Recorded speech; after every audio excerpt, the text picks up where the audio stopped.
ابھی تک کی اطلاعات کے مطابق کوئی بھی پاکستانی الحمدللہ اس وائرس سے متاثر نہیں ہوا ہے۔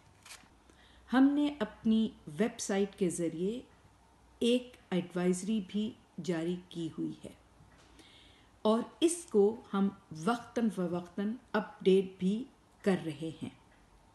آپ سے گزارش ہے کہ آپ سفارت خانے کی ویب سائٹ کو نہ صرف چیک کرتے رہیں بلکہ آپ خود اور آپ اپنے سب دوستوں کو یہ ہدایت کریں کہ وہ اپنی اور اپنی فیملی کی تفصیلات ہماری ویب سائٹ پہ جا کے رجسٹر کر لیں۔ ہم نے اپنی ویب سائٹ میں افسران کے نمبر اور ای میل بھی درج کیے ہوئے ہیں۔ کسی بھی ضرورت میں آپ اگر ان افسران سے رابطہ کرنا چاہیں تو ہر وقت صبح شام رات آپ ان کو ٹیلی فون کر سکتے ہیں۔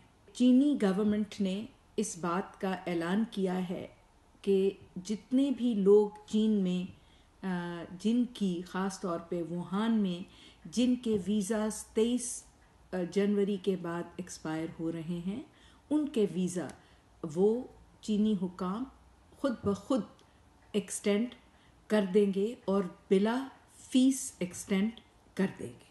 نمبر 1، غیر ضروری طور پر اپنے گھر سے باہر نہ نکلیں اور عوامی جگہوں پر جانے سے پرہیز کریں۔ نمبر 2، اپنے ہاتھوں کو بار بار گرم پانی اور صابن سے کم از کم 20 سے 30 سیکنڈ تک اچھی طرح مل کے ہر 1 گھنٹے بعد دھوئیں۔ نمبر 3، بامر مجبوری باہر نکلتے وقت ماسک کا استعمال کریں۔